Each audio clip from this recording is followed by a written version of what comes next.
Ya, nah ini kekuasaan wewenang dan kepemimpinan ya. Apa itu kekuasaan? Di sini disebut eh, kemampuan untuk mempengaruhi pihak lain ya, Surjono Sukamto. Kesempatan seseorang atau sekelompok orang untuk menyadarkan masyarakat akan kemauannya sendiri, sekaligus menerapkan terhadap tindakan-tindakan perlawanan dari orang-orang atau golongan tertentu.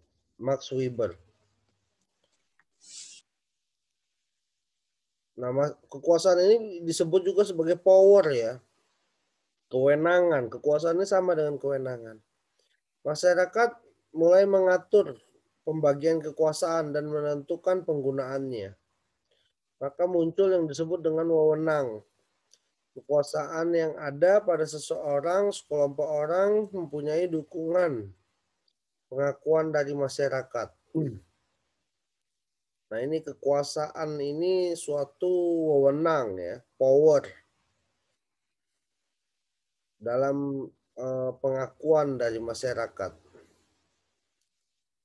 Kalau kita dalam tata negara ada 3 kekuasaan ya, teori Montesquieu. Teori kekuasaan dalam bernegara itu ada eksekutif, legislatif, yudikatif ya. Kekuasaan melaksanakan, kekuasaan membuat undang-undang, dan kekuasaan mengadili. Nah, ini tidak ada masyarakat yang berhasil dengan sadar mengatur kekuasaan yang ada dalam masyarakat itu. Wewenang akan efektif jika didukung oleh kekuasaan yang nyata. Letak kekuasaan yang nyata dan wewenang diakui masyarakat seringkali tidak berada di satu tangan. Setiap masyarakat memerlukan faktor pengikat yang terwujud dalam diri seseorang, sekelompok orang yang memiliki kekuasaan dan wewenang. Beda kekuasaan dan wewenang ialah dalam hal pengakuan dari masyarakat.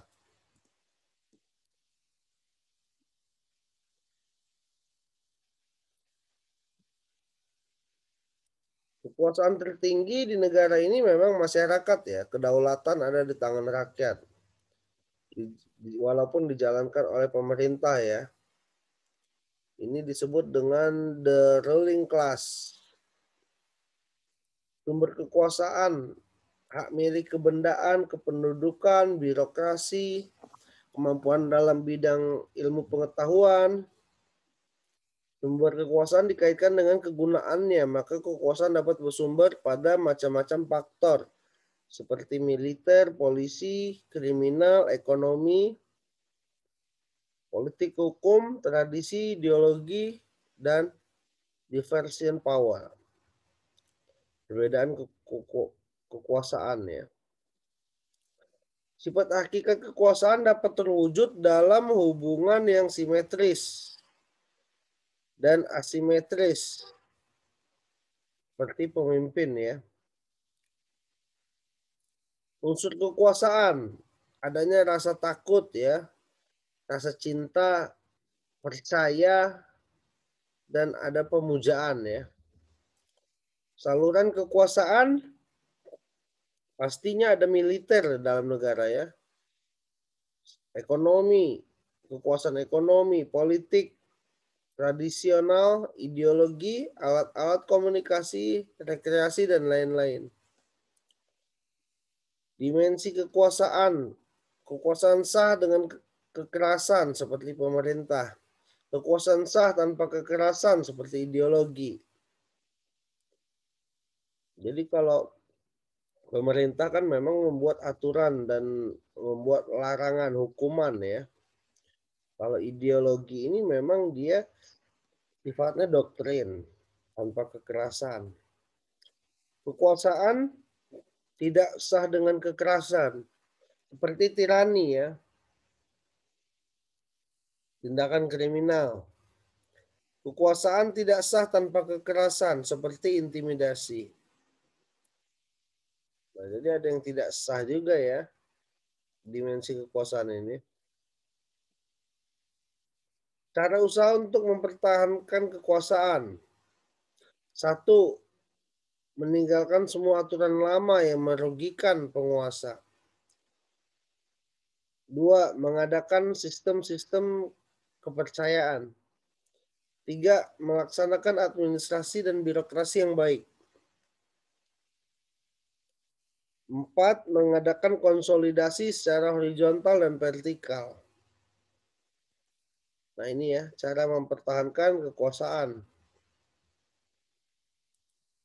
Cara memperkuat kedudukan juga di sini ada teori menguasai bidang-bidang kehidupan. Ya,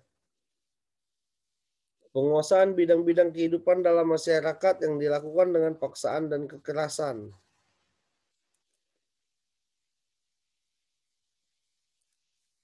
Ada garis tegas antara penguasa dengan yang dikuasai menimbulkan lapisan kekuasaan.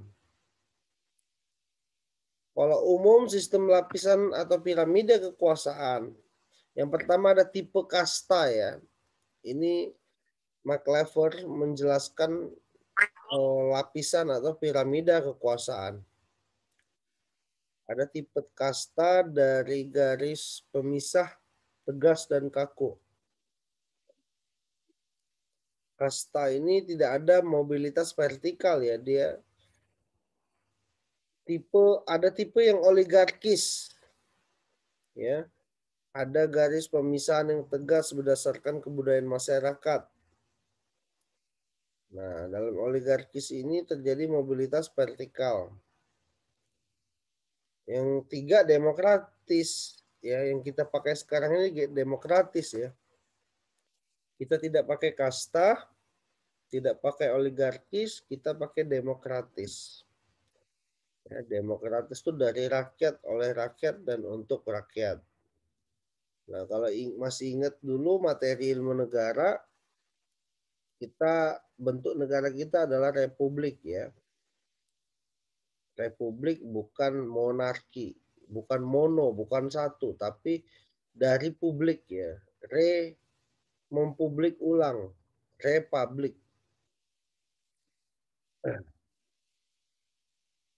Nah, jadi kita tidak mengenal sebenarnya tipe kasta dan oligarkis.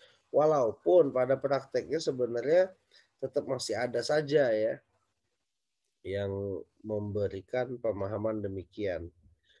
Pola piramida kekuasaan tidak jarang mengalami penyeimbangan. Karena setiap masyarakat mengalami perubahan sosial dan kebudayaan. Wewenang. Nah, wewenang ini sebenarnya suatu kekuasaan ya. Punya kekuasaan pasti punya wewenang. Ini dimiliki seorang atau sekelompok orang. Suatu hak yang telah ditetapkan dalam suatu tata tertib sosial untuk menetapkan kebijaksanaan, menentukan keputusan-keputusan mengenai persoalan yang penting, dan untuk menyelesaikan pertentangan-pertentangan. Nah, wewenang ini hanya mengalami perubahan seperti menurut Weber ya, wewenang karismatik berkurang kekuatannya jika keadaan masyarakat berubah untuk dijadikan wewenang tradisional atau rasional. Jadi kalau ada perubahan masyarakat memang banyak sekali perubahan ya.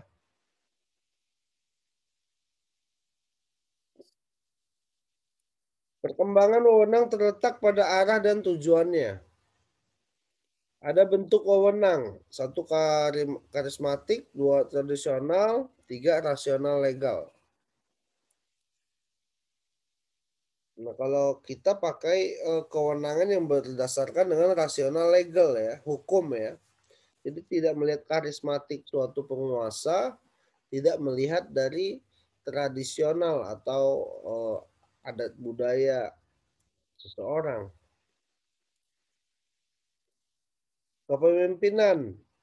Nah, definisinya kemampuan orang untuk mempengaruhi ya, sehingga orang lain dapat bertingkah laku sebagaimana yang dikehendakinya. Nah, mampu diikuti itu artinya mampu mimpin itu artinya mampu diikuti ya, mampu bertingkah laku. Suatu kompleks dari hak-hak dan kewajiban yang dapat dimiliki seseorang atau badan. Segala tindakan yang dilakukan oleh seseorang atau badan yang menyebabkan gerak dari warga masyarakat. Berdasarkan sifat, ada kepemimpinan resmi, ya, sesuai peraturan, ada kepemimpinan tidak resmi, ya, berdasarkan pengakuan masyarakat, ya. Jadi masyarakat mengakui kayak kepala adat, ya, tapi dia tidak resmi dalam hukum. Ada sandaran-sandaran kepemimpinan sosial basis, ya.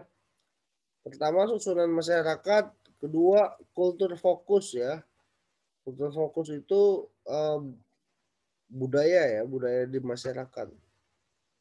Setiap pemimpin efektif harus memperhitungkan sosial basis jika tidak mengendaki timbul ketegangan. Nah, artinya semua pemimpin itu harus melihat juga budaya-budaya yang ada pada masyarakatnya.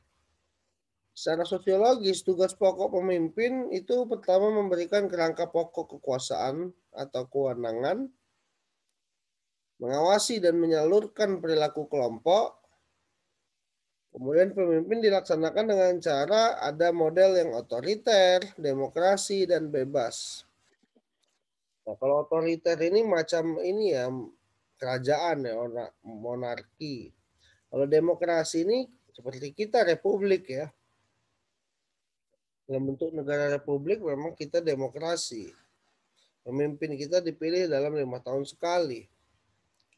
Selalu berganti. Sedangkan banyak yang kerajaan seperti monarki, pemimpinnya tidak ganti-ganti. 7 turunan terus-menerus ya. Nah, ini ada pengertian stratifikasi sosial, ya, yaitu fenomena sosial yang merupakan ciri dari masyarakat. Ini Plato yang menyebut ya, filsuf Yunani. Dia membagi warga negara menjadi 3 kelas. Ada rakyat biasa, ya, serdadu dan para golongan pemimpin ya. Ini para pemimpin ini memang memiliki kekuasaan politik. Jumlahnya lebih dari 2 golongan. Dia biasa dipilih dari legislator pemimpin ini ya. Ini di zaman Plato. Ada juga Aristoteles ya dari Yunani mengatakan bahwa setiap orang harus dicintai dengan kelebihannya. Yang lebih rendah harus mencintai yang lebih tinggi. Daripada yang tinggi mencintai yang lebih rendah. Seperti ada istri, anak ya, rakyat harus memberikan cinta kepada suami orang tua. Nah, kalau di monarki secara lebih daripada suami orang tua, monarki berikan kepada mereka. Nah, jadi memang ya ada perbedaan ya. Kayak seperti monarki ini memang kebalikannya.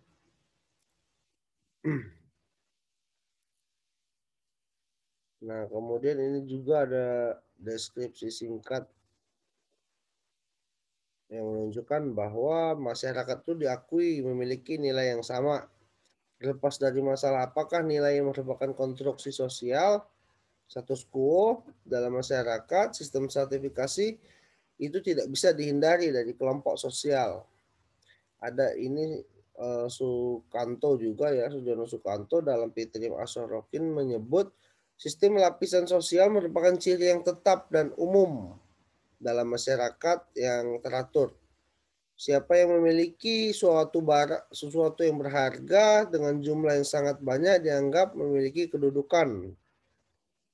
Nah, memang banyak sekali ya yang punya uang, yang punya kekayaan, dia dianggap memiliki kedudukan.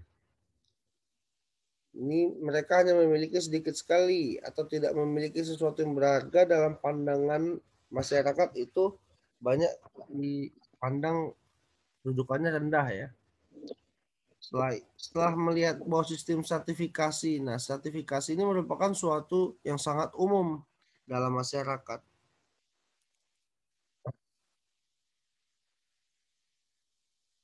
Nah, ini sertifikasi dari kata stratum ya. Jadi dalam masyarakat itu ada strata ya sebenarnya. Pembedaan kelas-kelas. Dari pembedaan ini tidak ada ada keseimbangan dalam distribusi hak dan kewajiban. Kalau dalam Sukanto juga sertifikasi ini sifatnya ada yang tertutup, ada yang terbuka, ya. Yang tertutup ini membatasi kemungkinan pindahnya seseorang dari lapisan satu ke lapisan lain. Dia itu perpindahannya horizontal maupun vertikal. Kalau dalam lapisan yang terbuka, setiap masyarakat mempunyai kesempatan untuk berusaha sesuai dengan kecakapan sendiri untuk naik ke lapisan atas. Bagus Jailani, suaranya masuk ya.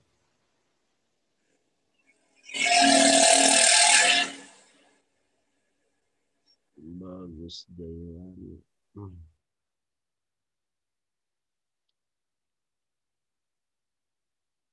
Nah, ini lapisan-lapisan yang ada ya.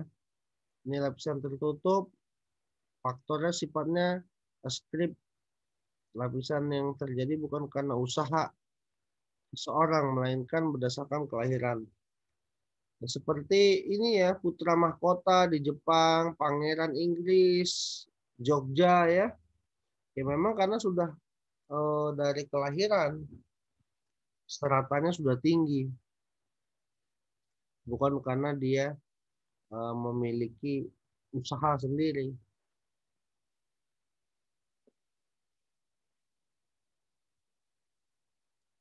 Nah, ini lapisan terbuka didasarkan pada faktor prestasi seseorang, ya. Bukan seperti yang tertutup tadi dari perusahaan keluarganya memang sudah turun temurun ya. Kelas-kelas dalam masyarakat ini ada kelas sosial ya. Semua orang dan keluarga yang sadar akan kedudukannya dalam lapisan dan kedudukan mereka diketahui serta diakui oleh masyarakat umum. Ukurannya ini banyak dia kekayaan, kekuasaan, kehormatan, penguasaan dan ilmu pengetahuan. Jadi yang punya hal-hal seperti ini yang lebih dipandang dalam kelas sosial. Ada juga yang menggunakan lapisan yang berdasarkan unsur ekonomi. Kalau dalam berdasarkan kehormatan dinamakan status grup kelompok kedudukan. Ini menurut Joseph Scamter juga ada kelas masyarakat yang terbentuk karena diperlukan menyesuaikan masyarakat yang nyata. Ini ada fasilitas hidup bagi anggotanya seperti keselamatan atas hidup dan harta bendanya, kebebasan, standar hidup, ya, kemudian juga kedudukan yang dalam arti dia tidak dipunyai oleh warga kelas lainnya. Standar yang tinggi ya. Kemudian juga ada kelas juga mempengaruhi gaya dan tingkah laku masing-masing warga ya. Jadi kelas sosial ini ya mempengaruhi juga tingkah laku masyarakat. Seperti era sudah digital, semua harus punya smartphone. Jadi semua juga harus punya gitu ya. Jadi dia memang memberikan perubahan pada masyarakat, mempengaruhi gaya dan tingkah laku. Ini ada kriteria dalam golongan suatu lapisan masyarakat. Pertama ada unsur kekayaan ya, unsur kekuasaan, unsur kehormatan, siapa yang dihormati ya. Kemudian di sini ada prinsip stratifikasi sosial. Yang pertama merupakan karakter dari hidup komunitas masyarakat.